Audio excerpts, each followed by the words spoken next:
Hello, and welcome back to Shelter. We are going to track down a dog. We're gonna murder the dog. It's going to be exciting, as you know, it is a crime to defile a mecha, especially to me. So, we are going to murder this dog. I spring back on my feet and jump outside and messily wipe the spunk off my body while looking around frantically for any parts infused with mana. I know that these big metal relics are always full of it, and this one as well. I grab a pipe with traces of blue light. Surprisingly, Thistle's cane is full of different types of mana as well. Sorry, sir. I grab it and pour all of my burning fury inside the cane and take the blue pipe.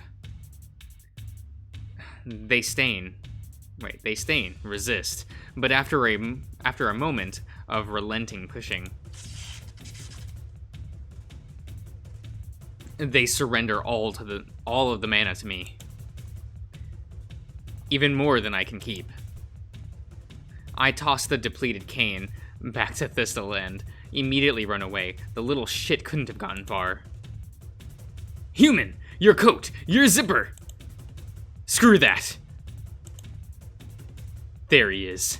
A fury spark in the crowd. Running away in fear, I immediately give chase after it. Running at the top of my speed and avoiding the other dogs, I slowly close the distance between us. He must be aware that I'm already following him, otherwise... Okay, now he finally notices me. When I'm only a dozen steps away, he turns his wide-eyed head, stumbles, and starts sprinting away as fast as his legs can carry him. In a matter of seconds, he doubles and triples the distance between us. I knew that would happen.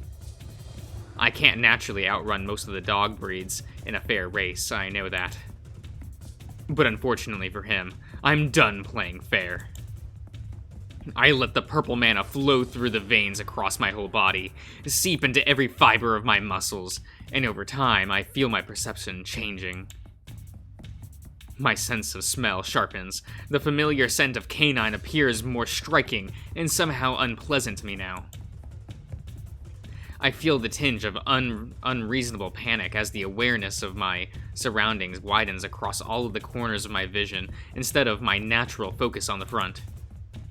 I have an urge to abandon the chase and flee from these savages into the open fields away from here.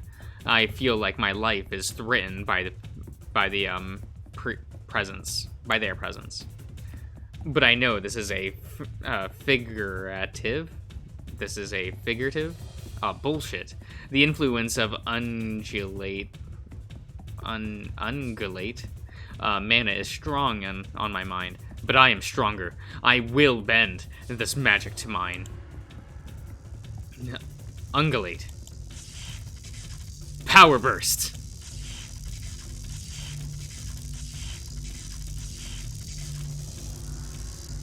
My whole body burns, and I feel my heart pumping as hard as it's about to burst in my chest, pumping what feels like molten iron through my veins. Even the freezing Arctic air doesn't bother me anymore. The skin on my limbs and torso strain and bulge like overfilled sacs. All of my nerves light up, and incredible pain shakes me with every movement. It hurts. And I love it. This is the most awake my body has been in forever. I stride across the snowy fields, a dozen meters at a time, and the figures of the canines around me become nothing but a smudged blur. No, excuse me. And the flames inside me push me forward. Just as quickly as the fleeing dog grew the distance between us, now I close it just as easily. I can see the fear in his eyes, growing tenfold, and he lets out a terrified yelp. He zigzags his way through the crowd in an attempt to lose me, but I follow his every step, hopping over the bystanders' shoulders, or sliding between their legs as they are, if they are big enough. He does a pretty good job at shaking me off, But I'm too stubborn. I am not letting him off this time. Eventually, I catch up, close enough to almost be able to touch his tail. He starts wailing openly when my fingers brush his tip. Just one more try. Next jump. I will surely... But then, a sudden impact against my head completely stops me in my tracks. I see stars, and in my daze, I can't even tell which way is up and down anymore. After a few, pushes, I finally manage to plop my head out of the side of the wooden cart. Its owner barks and growls at me, but he quiets down once he gives me a better look. My eyes sting when the blood from my smashed forehead drips down over them. I know I wouldn't be able to stand after a hit like that, if my body wasn't reinforced by ungulate mana. I know I will feel it at full force once the mana charge runs out, which won't be much longer. I hurriedly apologize to the cart owner dog, and look around for the damn, wait. Oh, fuck. No, I know this stuff. These are just syllables. Chihuahua? Right? Right? Is that how that's pronounced? It's fine. Sneaky Mutt knew exactly where to lead us to throw me off. A wall of carts and stalls. It tells me we're at the Skies Ablades marketplace right now. Perfect place to take advantage of his small size. Having faster legs won't help me much to navigating a place like that, and a crowd's too thick and walls of wooden structures too tightly packed for me to squeeze between. There is no way I can find him among those cramped spots. The grounds play up to his advantage here. So, if the ground does, I will not confine myself to the ground. I squat, with my arms spread wide, take a deep breath. Avian. Winds of hecking liberty. Winds of hecking liberty. And jump high into the sky, as fast as an arrow, and as light as a feather. Light as the wind. I'm just completing sentences without even thinking about it. You know how it is. Yes. The power of the yellow mana frees me from the binds of gravity, letting me reach as high as a real avian can fly. Higher, and yet higher. My senses get confused even further from another mana flowing through my mind, jumping between focuses on my immediate surroundings and pinpointing at specific spots in the distance. Suddenly, a gust of wind interrupts my ascension and throws me into a series of flips and turns like a rag doll in a hurricane. Where's up? Where's down? This is terrible. If I don't control it in time, this will get nasty. Then, suddenly, my eyes spot a small, round object flying at me out of nowhere. This time, time seems to slow down to a crawl when I stare right at it with inexplicable fascination. At that moment, I forget about everything else, and I just let myself surrender to my new, borrowed instinct. I lunge forward and catch it. A yellow ball. I hear barking and howls nearby, the joyful kind.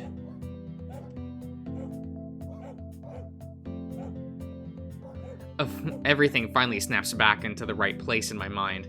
The wind is calm again. I see the dogs of Rune's sword fighting class waving at me at the edge of Shelter's top deck.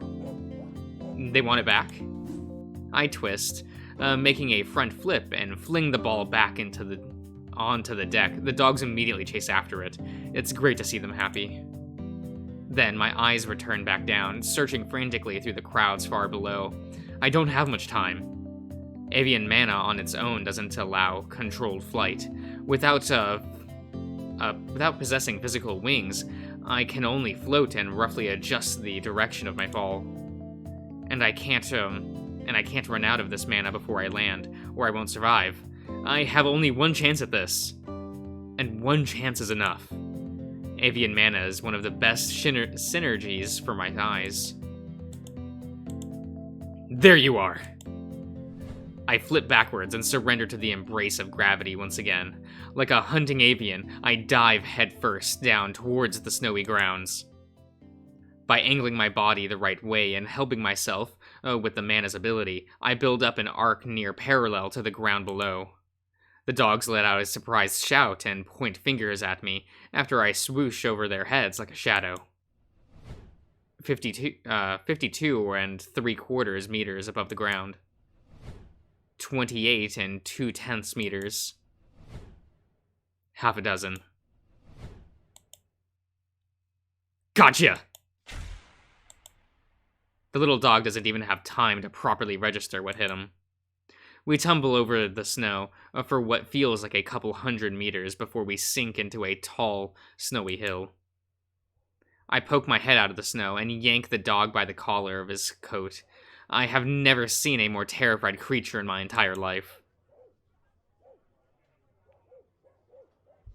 He probably has never seen one as angry. Hello. Someone's been a bad dog lately. What do you have to say for yourself, huh? Speak. Do what you wish with me, human. I do not fear death. I have already left my mark on this world.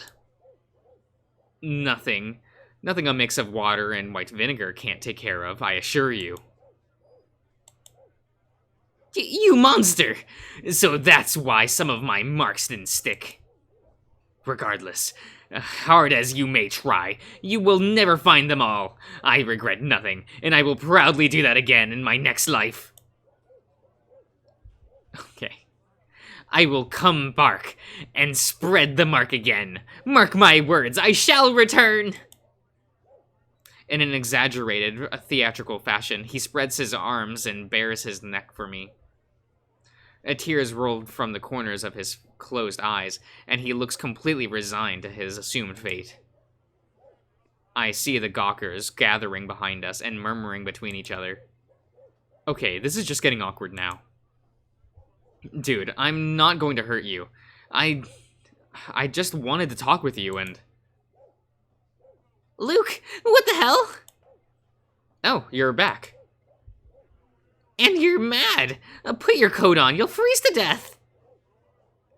I get my thick winter coat thrown in my face. Did he go see Thistle? Never mind that. I do as he says and put it on in a hurry. With each passing moment, the last remnants of undulate mana's effects dwindle out of my body, and I feel deadly cold. What was that all about? You were flying. Pretty cool, huh? Yes, amazing. But why? And why is your face all bloody? It's this dog. The one who... You got beaten by a chihuahua? No, kind of the opposite. I was trying to... Make it quick and painless. Oh, human of destruction. I am ready to return to Mother Earth. Shut up, Discount Alon. Luke, you're not actually going to. No, I'm not. Discount. The little canine suddenly stops his wailing, and he looks at me with a frantically hopeful face. You want a discount? Yes? If I give you a discount, will you let me see another day? Use the code DONG on your next purchase of my wares for 1% off. I have soft things, shirts and pillows. Yes! 3%. How about we meet in the middle? 1.5%, yes? I will also add 3 of my limbs of your choosing. Dude. I'm so confused. Don't listen to him. He's crazy. The thing is, he's the guy who's been pissing on the Guardian. I finally caught him. Actually, that's the first time I'm hearing about this. Oh, yeah, come to think of it, I haven't told you yet. But is that true? Have you been desecrated? Have you really desecrated shelter? I will not deny that, Lord Maximus. Why? You knew we don't do that indoor and inside. We are adults. As civilized dogs. I didn't see any other way, Lord Maximus. I need to market my business with all of the means at my disposal, or else my family will never take me back. The poor wide-eyed puppy hangs his head and makes the saddest, quiet, resigned half-howl, half-whine. I'm still confused, and I can't see the connection between his vandalism and his business. But these few words he already... Wait. But with these few words, he already managed to successfully capture our sympathy. There is nothing that wins me and Max's heart easier than sad awoos and tragic backstories. Well, if it's for your family. Where is your stall? The Chihuahua starts wailing at the top of his lungs again. Oh, what did I say wrong this time? No, don't. I will leave. I will leave and never return. I promise. I will cross the corrupted borders and live among our enemies if I have to. Just spare my heart, I beg of you. Find the glint of mercy in your pitch-black heart, O furless overlord of shelter. Dude, I don't want to take your cart. And no one calls me that. They all just call me human.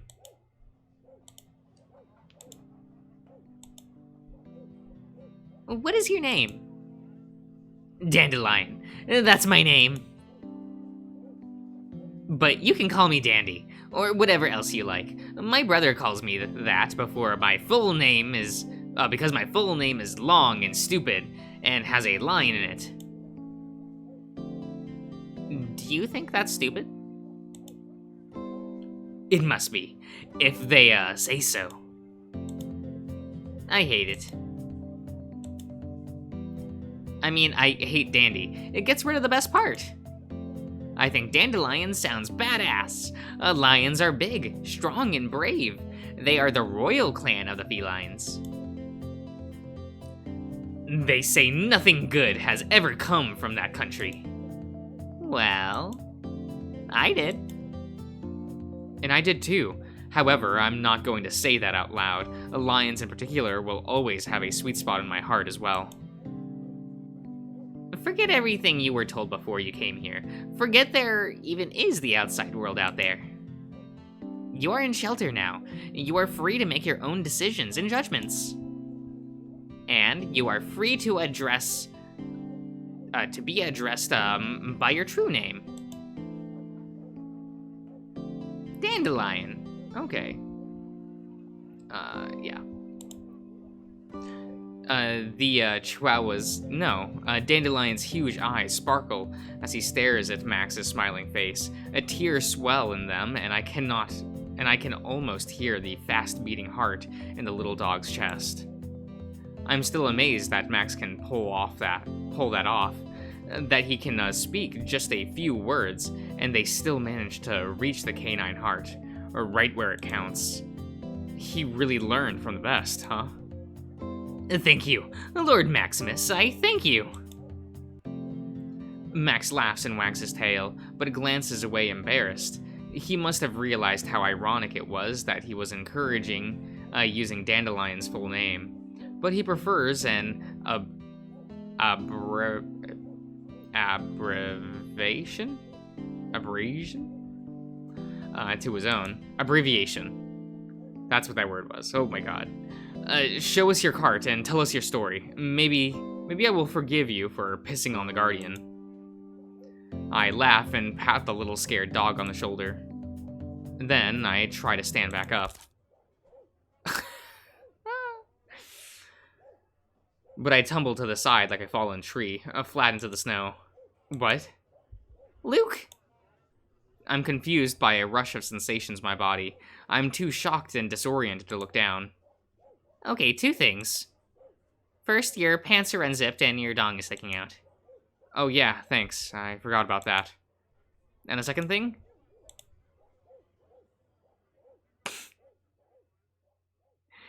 Your legs were never digitigrated before, right?